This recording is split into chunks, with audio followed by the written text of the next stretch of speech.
वक्रतुण्ड महाकाय सूर्यकोटिसमप्रभ निर्विघ्नं कुरु मे देव सर्वकार्येषु सर्वदा। सरस्वती नमस्तुभ्यं वरदे कामरूपिणी विद्यारम्भं करिष्यामि सिद्धिर्भवतु मे सदा। गुरुर्ब्रह्मा गुरुर्विष्णुः गुरुर्देवो महेश्वरः गुरुः साक्षात् परं ब्रह्म तस्मै श्री गुरवे नमः।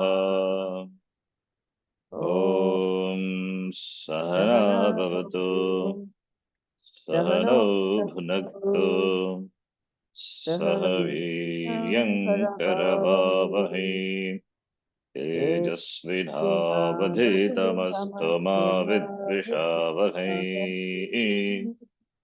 ॐ शान्तिः शान्तिः शान्तिः। ॐ श्री परमात्मने नमः। ॐ श्री परमात्मने नमः। अथ पंचमोऽध्यायः। अथ पञ्चमोऽध्यायः। श्रीभगवानुवाच। श्रीभगवानुवाच। श्लोक नंबर 11। कायेन मनसा बुद्ध्या केवलैरिन्द्रियैरपि कायेन मनसा बुद्ध्या केवलैरिन्द्रियैरपि योगिनः कर्म कुर्वन्ति सङ्गं त्यक्त्वात्मशुद्धये। योगिनः कर्म कुर्वन्ति सङ्गं त्यक्त्वात्मशुद्धये। आत्मशुद्धये संगम त्यक्त्वा योगिनः कर्मयोगिनः कर्म कुर्वन्ति केवलैहि केवलेन कायेन केवलया मनसा केवलया बुद्ध्या केवलैहि इन्द्रियैहि।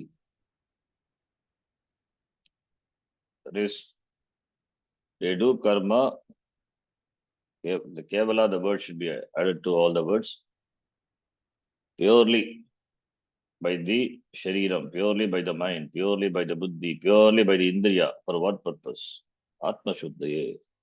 Only for the sake of they do, only for the sake of antakarna shuddhi, yoginaha karma yoginaha karma kurvanti. So antakarna shuddhyartam karma. So therefore kevala, the word means pure. It is purely, not impelled by, not dictated by ragadvesha. In fact, for this neutralizing ragadvesha, only they do karma atma shuddhaye antakarna shuddhyartam. That shloka we have seen. So this way karma yogis perform action for the sake of antakarna shuddhi. Why antakarna shuddhi? Antakarna shuddhi is not the end by itself. It is the end for jnana. The next step is jnana. Jnanam starts jnana yoga. So karma yogena jnana yogyata prapti. So jnana yoga. Further, Bhagavan says, yukta karma palam tyaktva shantimapnoti naishtikim. युक्तकर्मफलं त्यक्त्वा शान्तिमाप्नोति नैष्ठिकीम्। अशुद्धकामकारेण फले सक्तो निबध्यते. अयुक्तकामकारेण फले सक्तो विपद्यते। Yuktaha karma yoginaha, who is endowed with this the yoga buddhi.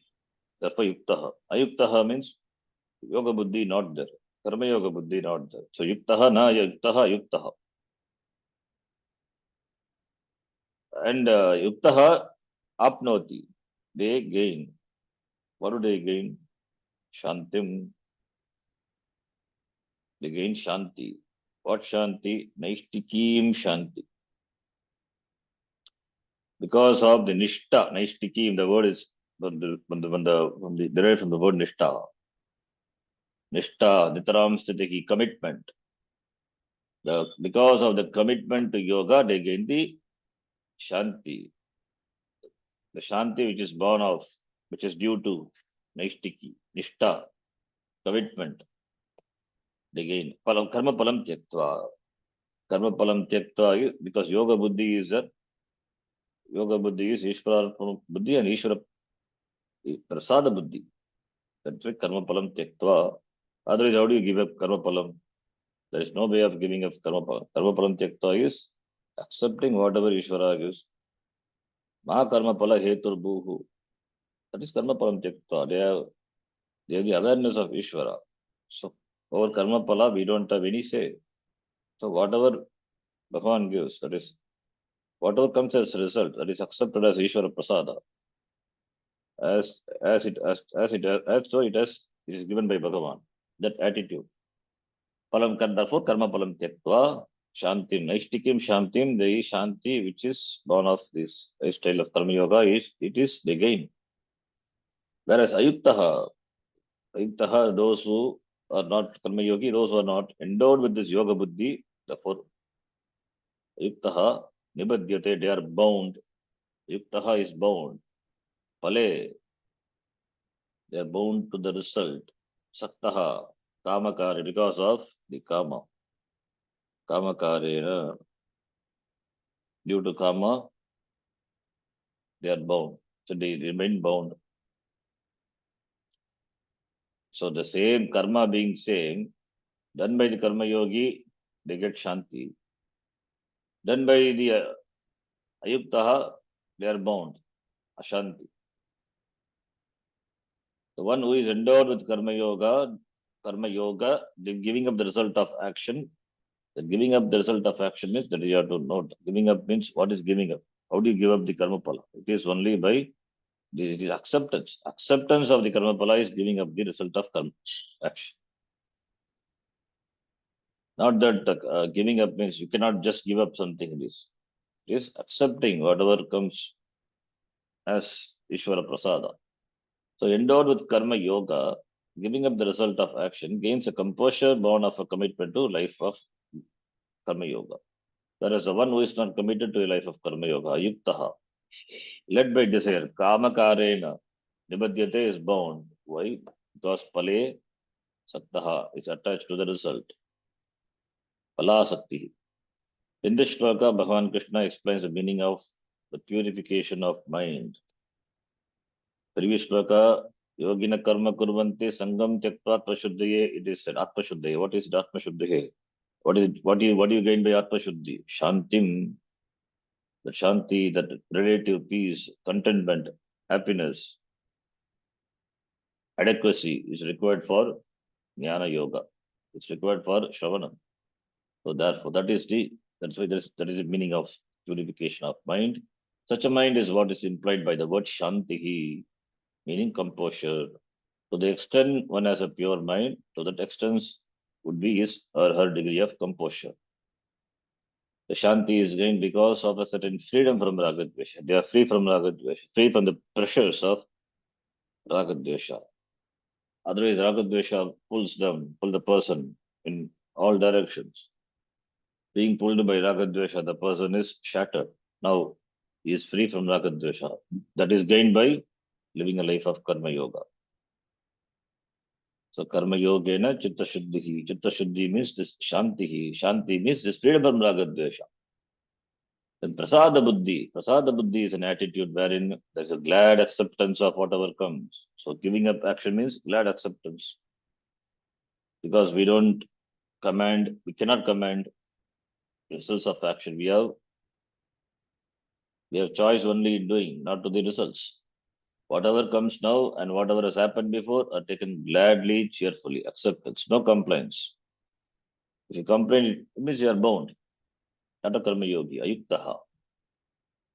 For this means nothing is taken personally, either as something that has happened to me or something that I have accomplished. And this is possible only when there is prasada buddhi. When there is prasada buddhi, then there will not be complaint about why me alone. When everybody is all right. Why me? This why me is due to the lack of prasada buddhi. So whatever comes, it is accepted as Ishvara prasada. Bhagavan is not partial to you, partial to, in fact, partial to anyone. So therefore, there is no complaint or there is no worry, saying, lamenting, saying, why me, why me? The karma yogi doesn't impute to the Atma all the omissions and commissions of the past. Kimagham sadhuna karavam, kimagham karavam iti. That is the omission and the commissions. Why did I do this? Why didn't I do like that? So that is complaining, omissions and commissions of the past. And with reference to the present, whatever happens, it's taken as prasada, Ishvara prasada. He or she is not dictated by ragadveshas. That freedom is a big freedom, a relative freedom. Being free from ragadvesha itself is a big freedom. Being in harmony with the order, that is Ishvara. As long as your likes and dislikes dictate your activities, you are bound to have problems of frustration, anger, and so on. Your life is governed by ragadvesha. You cannot expect shanti. You cannot expect peace. You cannot expect happiness because of the pressure of ragadveshas. Such problems cannot be avoided. Whereas if you surrender to the Lord, surrendering with the yoga buddhi, if you have Ishvararpana buddhi, do the karma and with this and surrender to do the karma with the attitude of worship. That is called yoga. And whatever results come, accept. But surrender to the results. Surrender to Bhagavan. Whatever comes as a result, it is accepted without any complaint. So if you have Ishvararpana buddhi, devotion to the Lord, or an awareness of the Lord as dharma, results are governed by dharma. So many factors are there involved. So you are in harmony with the Lord. This is why there is always a sense of relief when you do something that is right. There is a certain satisfaction because there is no rubbing against the law. So therefore, you are satisfied when you are with the law. You know what is right, and if this is done, you find you are in harmony. There's no conflict. This absence of conflict is what is called shantihi. But most of the time, we do something which is not in harmony, which is against the order. Therefore, we find ourselves in conflict, ashantihi. Because there is ragadvesha. Due to the pressure of ragadvesha, we do something which is not appropriate, which is not legitimate, which is against the order, and we do therefore end up in conflict. We become split person. On the other hand, if you go against the dharma in order to fulfill your ragadveshas, conflict, ashantihi will result. Ashantasya kutas sukam, or ashanti very sukam. We saw in the second chapter. Ashantasya kutas sukam. The yukta, the word here in the shloka referred to the karma yogi, the person who performs action in accordance with the order, in accordance with the dharma of Ishvara, or the dharma which is Ishvara. Dharma and Ishvara are not different. Dharma meaning the order. The order is Ishvara.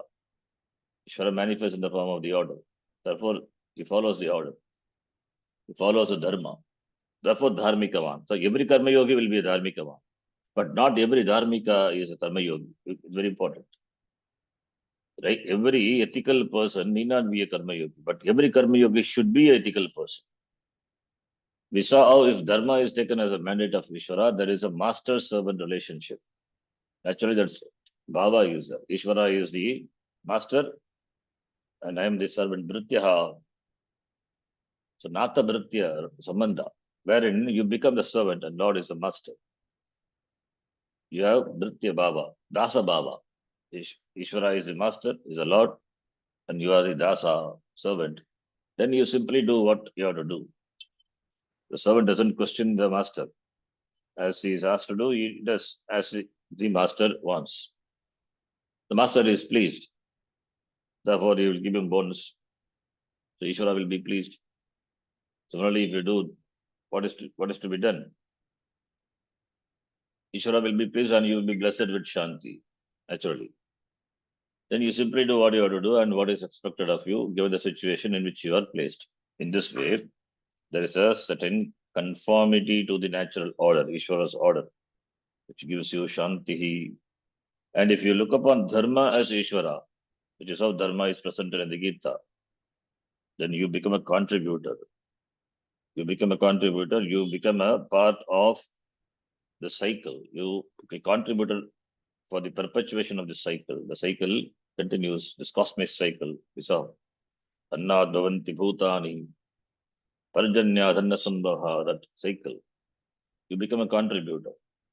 As an individual, you are endowed with certain means of action, hands and legs, for example.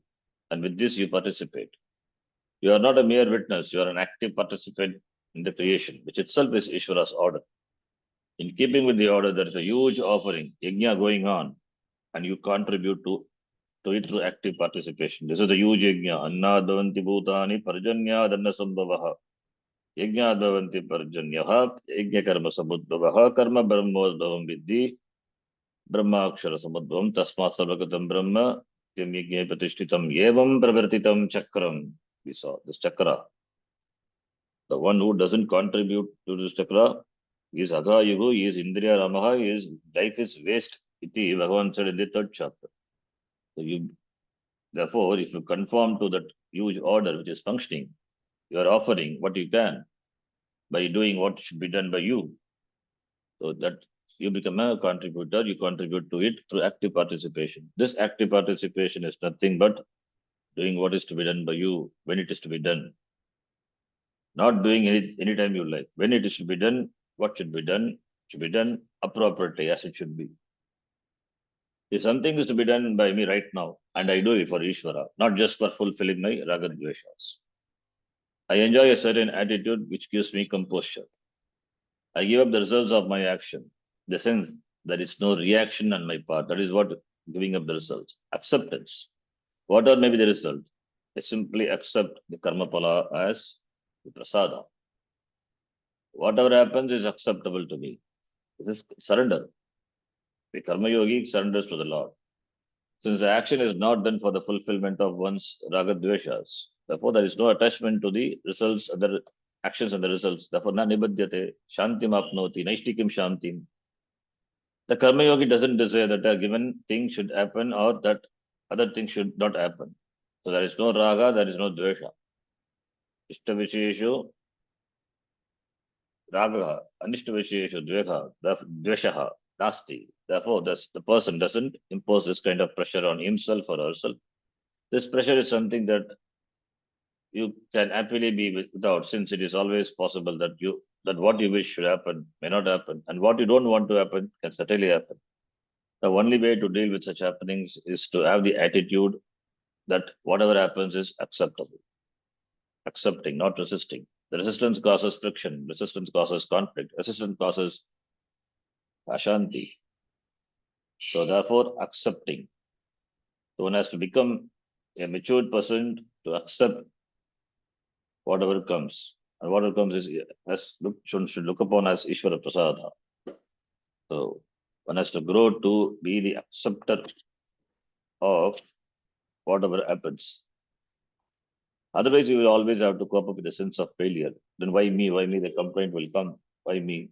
Sense of failure. Because to use the vernacular, you don't call all the shots. Since you don't call all the shots, you are better accept things as they are and do what you can do.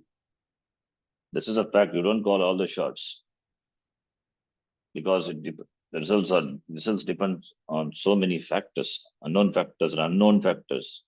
Certain factors are known, many factors are unknown, hidden factors, known and unknown factors, over which we have unknown factors we don't know, and even with the known factors also we don't have control.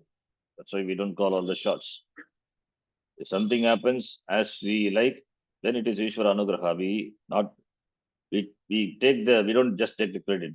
We give the credit to the Lord. Lord, you made it happen. That is the attitude, yoga buddhi. This is the attitude of the karma yogi when he or she says, I perform actions for Ishvara. And with this attitude, buddhya, having given up the results of action, the person gains composure, shantim apnoti. That is Shanti, Param Shanti, Naishtikim Shanti. Not Param Shanti, it is relative Shanti, Naishtikim Shanti, Shanti which is gained because of this attitude. Param Shanti only by Jnanam. This is what is meant by purification of the mind, Antakarna Shuddhi, Atma Shuddhi. Antakarna Shuddhi is nothing but Shanti, an inner leisure, composure, because there is a glad acceptance of what is. If you don't accept your past, for example, who is going to suffer? Whether anyone else accepts your past or not, you must accept it because you are the one who suffers it. If you do not, most of the time we remember the past and suffer. Why me? Why it happened to me? It has happened. It has to happen. It has happened. So one has to accept. Yes, it has happened. Acceptance. Of course, there may be people who do not accept your past. Let them be. So what? For whom there is no forgiveness for the sins of others. But you must accept it at least. Let them not accept. It is not our botheration. But one must accept one's past. One's past if it is a bad past. Otherwise, one need not worry also. The glad acceptance of the past we would have done committed mistakes. So glad acceptance, whatever it is, that also brings about Shanti. Karma Yoga, therefore, it is not a technique. There's no technique involved in gaining this Shanti. If it were born of a technique, then it will not last long because any techniques wears out. Either the technique becomes monotonous or it becomes inadequate in itself to significantly change you, the person. Techniques can be useful, but they cannot change the person. So Karma Yoga is change of the person. The person changes. There's a complete transformation of the person. A matured person. A person who is aware of the Ishvara. Techniques cannot change the person. A restless person continues to be restless. What can the technique do? An angry person continues to be angry. A ragi continues to be ragi. A krodhi continues to be a krodhi. So a technique cannot change.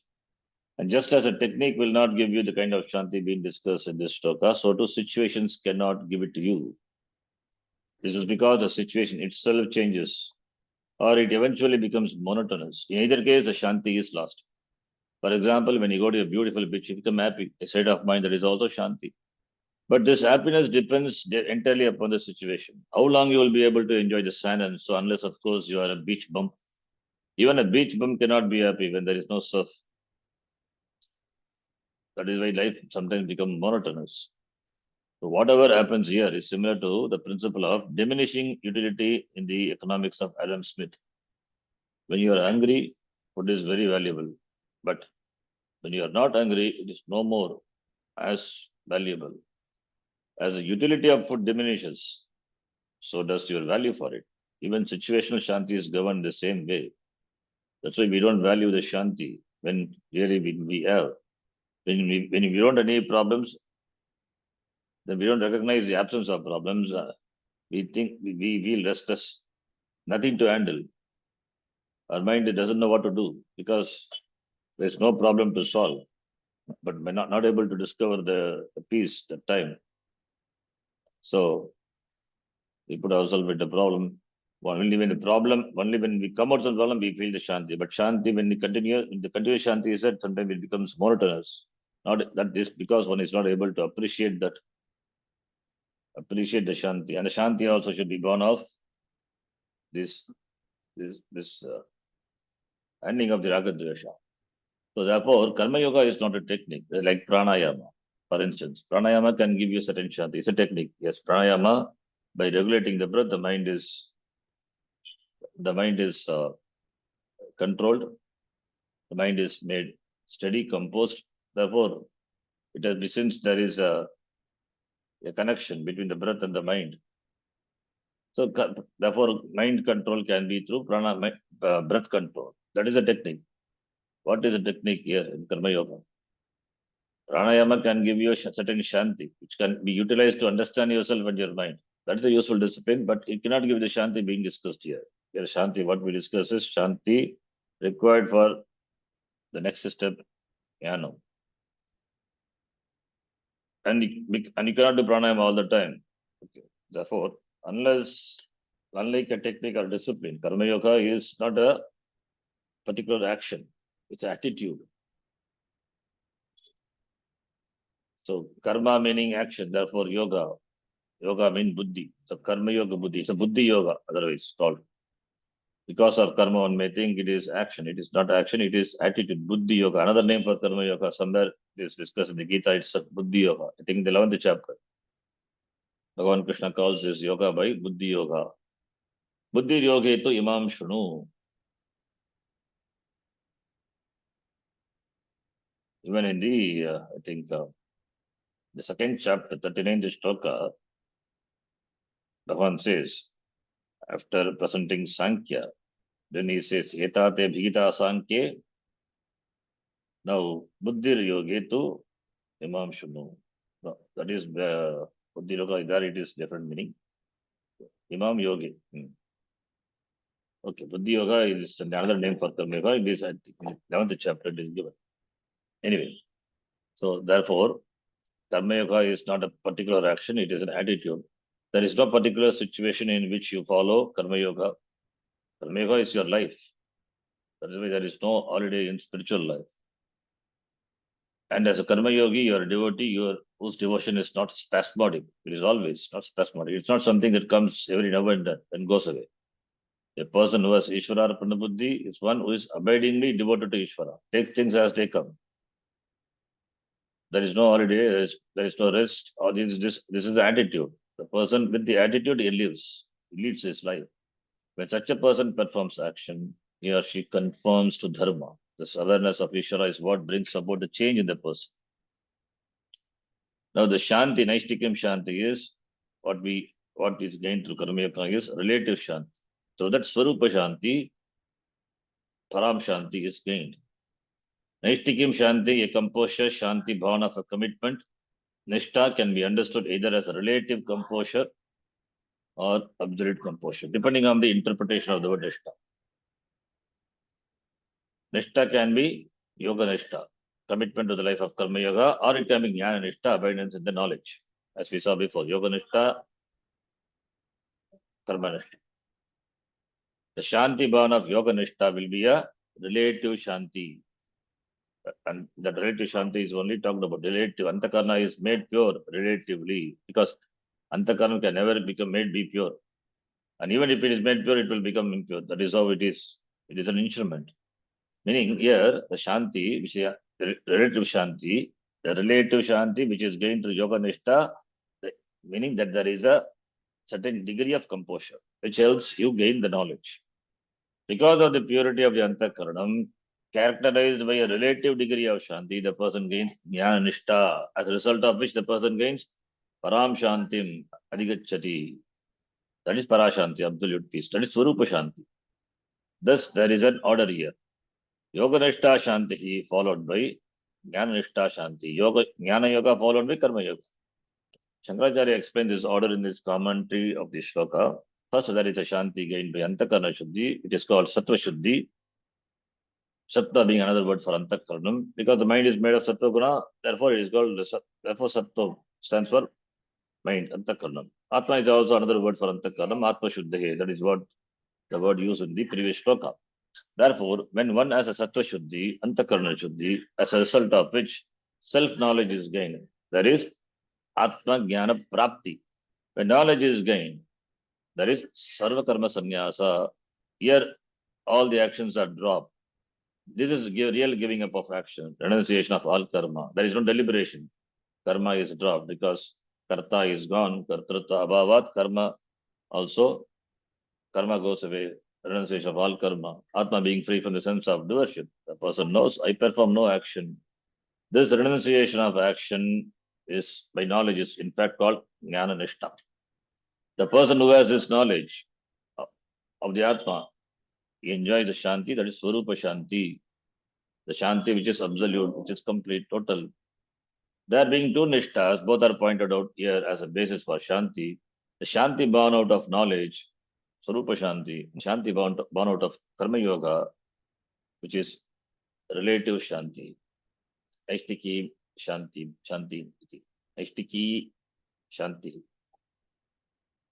One is relative Shanti and the other one Swarupa Shanti. It's absolute Shanti, Para Shanti. Just there is a relative happiness and the Ananda that is of the nature of Atma, that's Swarupa Ananda. Similarly, here also. Swarupananda is my nature, meaning that I am free from limitations. I am fullness, Aham Purnaha, I am the whole. Whereas relative Ananda is the experiential happiness depending upon the disposition of the mind.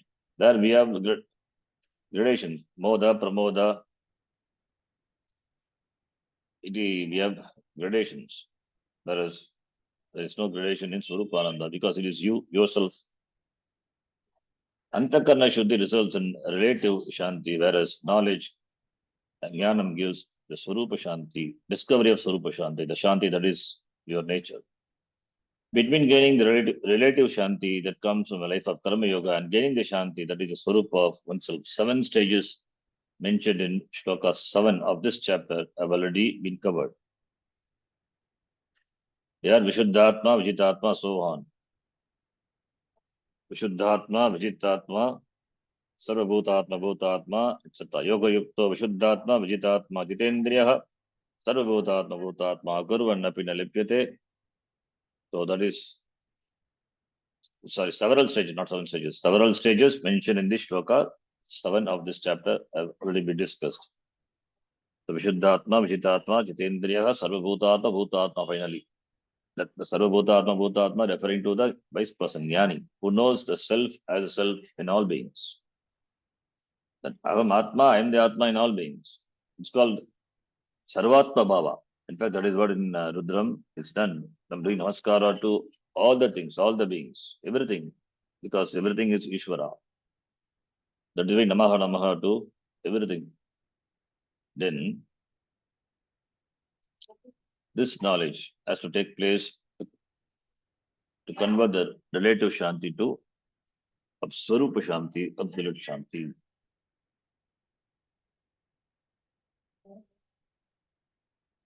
Okay, let us complete this also. What happens when a person doesn't follow Karma Yoga? Ayuktaha, the second line. First line is Anvaya Mukena. Second line, Ayuktaha, iti Vyatirekamukena, the shloka, Bhavan presents the result of the person, result of enjoying, result of having, not having, Karma Yoga Buddhi, Ayuktaha. Results of not having Karma Yoga Buddhi is attached to the results and therefore is bound. So what happens when a person doesn't follow Karma Yoga? That is a person who is not a Karma Yogi, Ayuktaha. What happens to that person is bound by the results of action, therefore he suffers. The second half of the shloka is an example of how the Gita sometimes states the positive followed by the negative. Positive is Anvaya, negative is Vitireka. So Anvaya Vitireka Mukena, the one presence here. In order to emphasize a positive, therefore negative is also said. The first line reveals what happens when a person is committed to a life of Karma Yoga. To emphasize the value of Karma Yoga, the second line tells what happens when a person doesn't follow this lifestyle. Ayuktaha, Kamakarena, Nibadhyate, Pale Saktaha, iti. Such a person is referred to here as Ayuktaha, one who is not endowed with Karma Yogi, is a Karmi, not a Karma Yogi. The Ayukta performs karma as dictated by Ragadveshas rather than for the sake of Ishvara. Therefore, he violates the order. Therefore, he rubs against the harmony. He is not a contributor. He is a consumer. He performs karma to fulfill his likes and dislikes and not because of any consideration for the natural order. Thus, the Ayukta performs action only for his own sake and fails to recognize the cosmic ecology, divine ecology, the order that is there. This person is completely oblivious to the fact that there is an order, there is dharma. That is why karmi is sometimes dharmika, sometimes adharmika. Therefore, it's adharmika. Most of the time, he violates the order. It's karmi. So he rubs against the order. So he is completely oblivious, completely forgotten. He doesn't recognize the order. Therefore, thus performs actions strictly to fulfill his desires. Kama. It's a kami, artharthi, kamarthi. Because of the commitment to kama, meaning ragadveshas, he's not a mumukshu. Therefore, he is artharthi. is after Artha and Kama. Even a Dharmika also can be Artha, Arthi, Kama, but he follows the Dharma. Whereas this person doesn't bother Dharma, doesn't follow the order. He doesn't have the buddhi to appreciate Ishvara. Therefore, it just performs action strictly to fulfill his desire. Therefore, he is not bothered to tramp on, to cut things short. So, therefore, he will tramp on all the people who come in the way. So, because of the commitment to Kama, meaning Ragadvesha, the person is committed to the results of action, Karmapala, rather than to the Dharma, that is Ishvara. Thus, we have two opposing situations: action performed for my own sake to fulfill my Ragadvesha, actions performed for the sake of the world, Lokasangrahatam, that is for the sake of Ishvara. The first one is Ayuktaha. Second one is Yuktaha. When a person is dictated by Ragadveshas, consideration for right and wrong is set aside. Propelled by Raga and Dvesha, it is karma. So Ayuktaha, therefore Ayuktaha, he cannot enjoy freedom. There will be conflict. He cannot really enjoy freedom. He is Mudaha. He is a deluded person. He remains bound. Nibadhyate, bound. He is a samsari. He is bound to karma and karma pala, to punya papa. Therefore, to the cycle of Janma and Marana, it continues. He continues to be a samsari. Being a consumer continues to be a samsari. Whereas a contributor is released from the samsara. That is the order. Even in this life, let alone in future lives, the person is bound by sukha dukkha, being tossed from one to the other all the time as a barometer of the mood goes up and down.